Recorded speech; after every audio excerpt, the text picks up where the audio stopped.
नमस्कार मित्रों, स्वागत है एक बार फिर से आपका अपने चैनल जेवी डिवोशनल।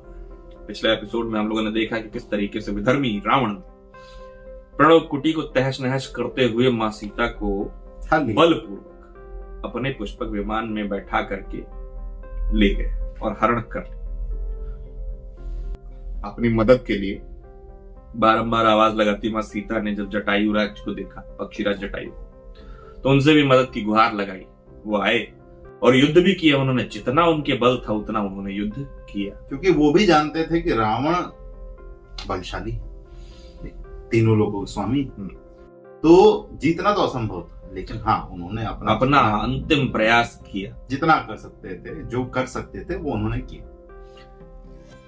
एक स्त्री की प्राणों की रक्षा करने के लिए, एक स्त्री के मान सम्मान की रक्षा करने के लिए पक्षीराज जटायु ने अपना बलिदान दिया, ताकि धर्म की किताब में भी कभी नाम छपे तो सर्वप्रथम धर्म योद्धा जटायु का नाम छपे।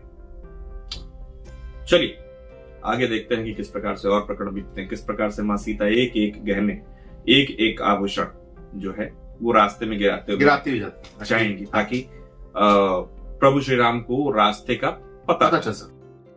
वो भी दिखाया गया है कि नहीं, देख लेते हैं। दिखाया गया होगा, जरूरी चीज, क्योंकि वो चूड़ा मड़ी और उनका ना जो भी चीजें थी वो कैसे मिली।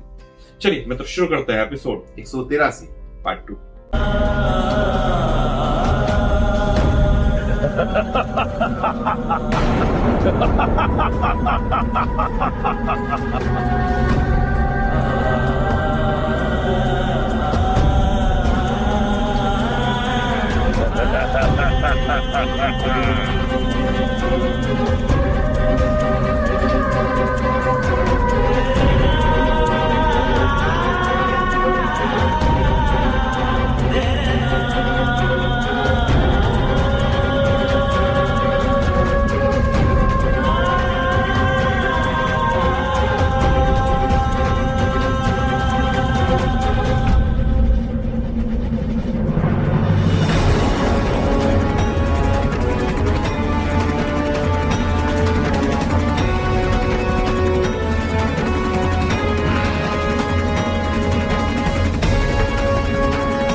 मुझे क्षमा करना देवी।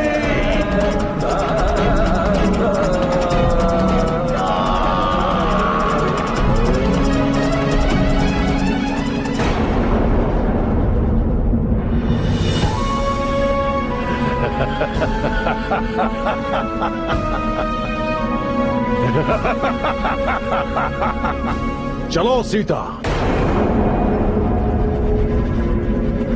लंका में तुम्हारी प्रतीक्षा हो रही है।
मुझे ज्ञात है तुम ऐसा अपनी बहन के अपमान का प्रतिशोध लेने के लिए कर रहे हो, और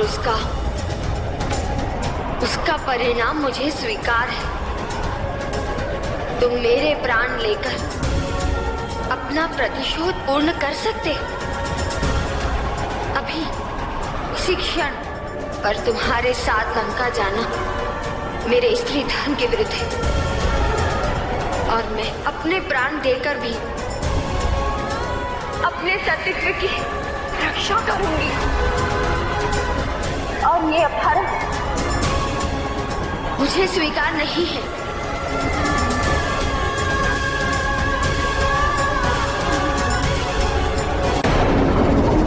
पलके उठाने की शक्ति नहीं, तलवार उठा ली तुमने।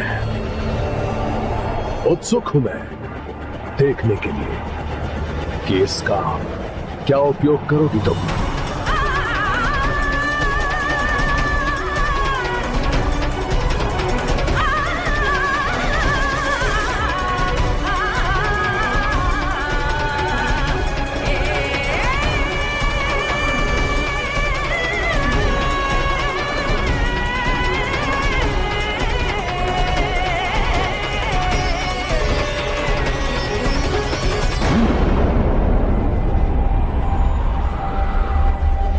मृत्यु दंड नहीं है, दंड से मुक्ति है, और मैंने तुम्हें मरने की आज्ञा नहीं दी है।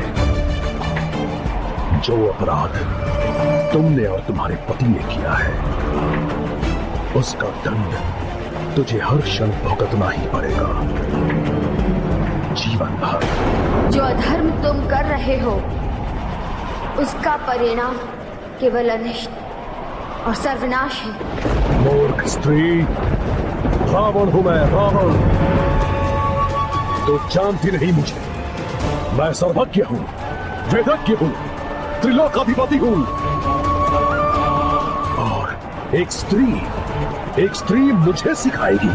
तुम्हारे विषय में मेरे पिताजी मिथिला नरेश जनक ने मुझे बताया था, और ये भी बताया था कि कैसे सर्वज्ञानी रावण के अहंकार ने उसके ज्ञान को हर लिया, और आज स्वयं भी देख लिया है मैंने इसे। तुमने मुझे एक और कारण दिया है तुमसे घृणा करने का, जनक पुत्री। स्मरण है मुझे वो अपमान जो तुम्हारे पिता ने स्वयंवर में किया था।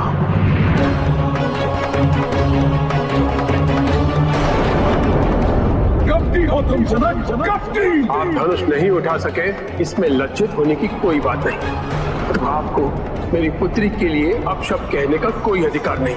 अब अपने पति और पिता के कर्मों का दंड तू भोगेगी। तड़पना होगा तुम्हें जीवन भर।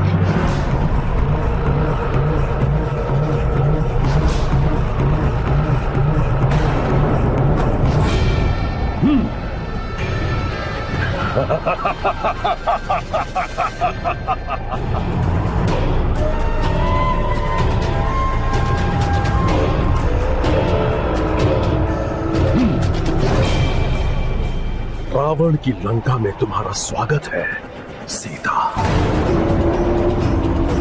यही है तुम्हारा कारागृह, और नीचे तुम्हारा दंड तुम्हारी प्रतीक्षा कर रहा है।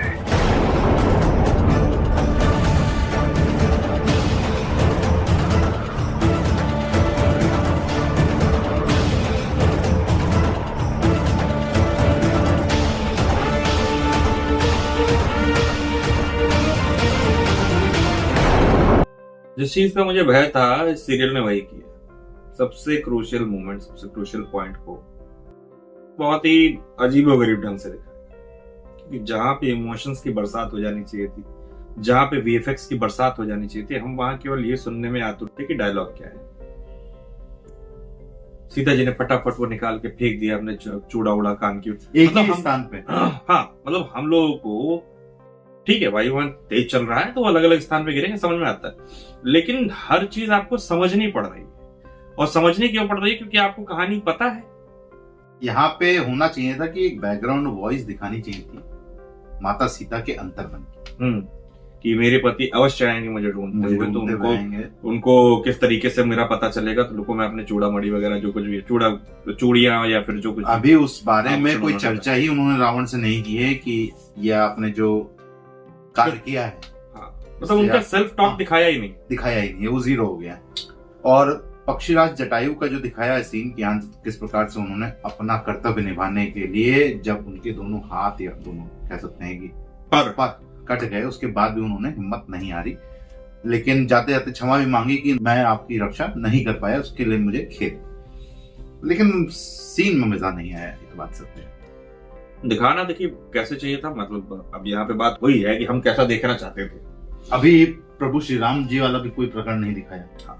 हम बता दो ना, हमें देखना कैसा था कि जैसे एक पुष्पक विमान में ये लेके आए तो पीछे की तरफ से जब जा रहे हैं तो पक्षीराज जटायु को बड़े से जटायु रूप लेकर के बड़ा सा रूप दिखाया ही नहीं अभी पूरे सीरीज। उसको रथ को रोकने का कोशिश करे या वायुयान को रोकने की कोशिश करे या उसको क्षति पहुंचाने की कोशिश करे, नीचे से पत्थर लेके आए या वायुयान पे फेंके, ऐसा कुछ दिखाया होता। उसके बाद जब देखें कि रावण की ये मेरे वायुयान को क्षति पहुंचा रहा है तो वो चंद्रहास निकाले और खूब मारे और उसकी काट जाए केवल वीएफएक्स के रूप, क्योंकि इतना बड़ा पक्षी जो है वहां तक उनके ऊपर जब लहरा रहे होंगे तो यहाँ से कटना, केवल काट जाए कि हाँ एक वेव निकली और उसने काट दी और वो पक्षीराज जटायु चक्कर खा के नीचे गिर जाए। जिस प्रकार से उसके बाद फिर आगे का सीन ये होना चाहिए कि माता सीता अपने मन में कुछ सोच रही हैं और सोचते सोचते जब उनको ये लगे कि यार अब मेरे पति कैसे रास्ता ढूंढेंगे, मतलब मैं रघुनंदन के लिए कोई ना कोई मार्ग तो अवश्य बनाऊंगी, तो वो मुझे ढूंढते हुए जाए। उसके बाद इसी बीच में वो फ्लैशबैक दिखाना चाहिए कि तुम मेरे हृदय में वास करती हो, मैं तुम्हारे हृदय में वास करता हूँ,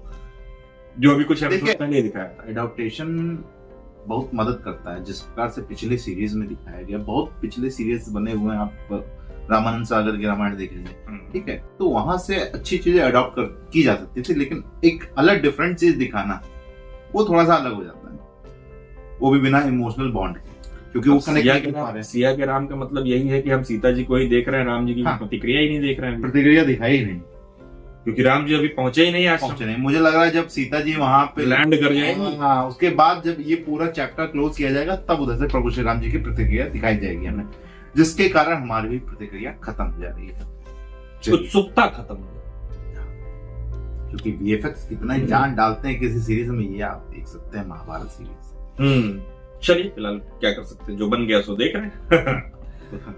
इस एपिसोड को करते हैं मित्रों यही समाप्त, शीघ्र ही मिलेंगे, तब तक के लिए राधे राधे।